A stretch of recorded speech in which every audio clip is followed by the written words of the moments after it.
ನಮಸ್ಕಾರ ಡಾಕ್ಟರ್ ಆಂಜನಪ್ಪ. ಮುಂಜಾನೆ ನನ್ನ ಆತ್ಮೀಯರಾದ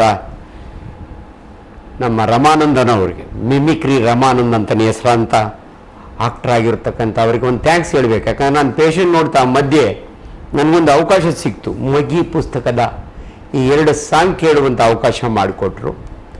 ನನ್ನ ಜೀವನ ನೆನಪು ಬರ್ತಾಯಿತ್ತು ನನಗೆ. ಹಳ್ಳಿಯಲ್ಲಿ ಮಧ್ಯಮ ವರ್ಗದಲ್ಲಿ ನಾವಂತ ಬೆಳೆದವಲ್ಲ, ಆ ಬ್ಯಾಕ್ಗ್ರೌಂಡಲ್ಲಿ ಬಂದಿರತಕ್ಕಂಥ ಈ ಒಂದು ಸಾಮಾಜಿಕ ಕಳಕಳಿ ಇರ್ತಕ್ಕಂಥ ಈ ಮೂವಿ, ಅದರೊಳಗಾಗಿ ಈ 2ಕ್ಕೂ ಸಂಗೀತವನ್ನು ಕೊಟ್ಟಿರ್ತಕ್ಕಂಥ ಯಶಸ್ ಅವರಿಗೆ ಅಭಿನಂದನೆಗಳು. ಯಾಕಂದರೆ ಕಿವಿಗೆ ಇಂಪಾಗಿ ನನಗೆ ಇಮ್ಯಾಜಿನ್ ಮಾಡ್ಕೊಳ್ತಾ ಇದ್ದೀನಿ, ಈ ಸಾಂಗ್ನ ನಾನು ಕ್ಲಿನಿಕ್ನಲ್ಲಿ ಕೂತು ಕೇಳ್ತಾ ಇದ್ದೀನಿ. ಅದೇ ಒಂದು ಸಿನಿಮಾ ಥಿಯೇಟ್ರ್ನಲ್ಲಿ ಕೂತ್ಕೊಂಡು ಸಂಸಾರ ಸಮೇತ ಫ್ಯಾಮಿಲಿ ಸಮೇತ ಕೂತು ನೋಡಲಿಕ್ಕೆ ಎಷ್ಟು ಆನಂದ ಆಗ್ಬೋದು, 3 ಅವರ್ಸು ಏನು ಖುಷಿ ಆಗ್ಬೋದು ಅನ್ನೋದನ್ನು ನಾನು ಇಮ್ಯಾಜಿನ್ ಮಾಡ್ಕೊಳ್ತಾ ಇದ್ದೀನಿ.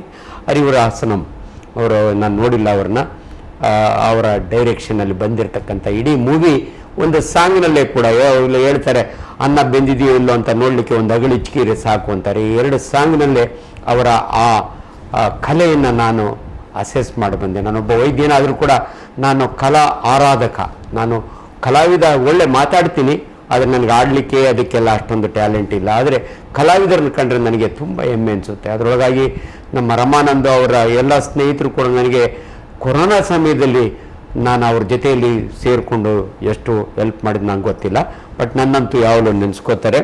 ಸೊ ಚಿನ್ನಸ್ವಾಮಿ ಮತ್ತು ಯತಿರಾಜ್ ಅವರು, ಸೊ ಈ ಮೂವಿನ ತುಂಬ ಜನ ನಾನು ನೋಡ್ದಂಗೆಲ್ಲ ಹೊಸ ಆಕ್ಟ್ರೆಸ್ ಥರ ಕಾಣ್ತಾರೆ. ಆದರೂ ಎಷ್ಟು ಬ್ಯೂಟಿಫುಲ್ಲಾಗಿ ಮಾಡಿದ್ದಾರೆ ಅಂದರೆ, ಅದರೊಳಗಾಗಿ ಒಂದು ಮಿಡಲ್ ಕ್ಲಾಸ್ ಫ್ಯಾಮಿಲಿಯ ಮಕ್ಕಳನ್ನ ಹೆಂಗೆ ಬೆಳೆಸಬೇಕು, ಹೆಂಗೆ ಅವ್ರನ್ನ ಸಮಾಜದ ಮುಖಿಗಳನ್ನಾಗಿ ಮಾಡಬೇಕು ಅನ್ನೋ ರೀತಿಯಲ್ಲಿದೆ. ನಾನು ನಿಜವಾಗ್ಲೂ ಇವರೆಲ್ಲರ ಜೊತೆಯಲ್ಲಿ ಕೂತ್ಕೊಂಡು ಥಿಯೇಟ್ರ್ನಲ್ಲಿ ಕೂತ್ಕೊಂಡು ನೋಡೋ ಒಂದು ಆಸೆಯಲ್ಲಿದ್ದೀನಿ. ಈ ಮೂವಿಗೆ ಒಂದು ಉತ್ತಮ ಜನಗಳು ಅದಕ್ಕೆ ಒಂದು ಎನ್ಕರೇಜ್ ಮಾಡಲಿ ಅಂತ ಕನ್ನಡಿಗರು ದಯವಿಟ್ಟು ಸಿನಿಮಾ ಥಿಯೇಟ್ರಿಗೆ ಹೋಗಿ. ಯಾಕಂದರೆ ಕಲಾವಿದರನ್ನ ಎನ್ಕರೇಜ್ ಮಾಡಬೇಕಾದ್ರೆ ನೀವೇನು ಮಾಡೋದು ಬೇಕಿಲ್ಲ, ಒಂದು ಟಿಕೆಟ್ ತೊಗೊಂಡು ಸಿನಿಮಾ ನೋಡಿ, ಅದಕ್ಕೊಂದು ಅಪ್ರಿಸಿಯೇಷನ್ನು. ಸೊ ಆ ದೃಷ್ಟಿಯಲ್ಲಿ ಒಳ್ಳೆಯದಾಗಲಿ ಅಂತ ನಾನು ವಿಶ್ ಮಾಡ್ತೀನಿ. Thank you very much.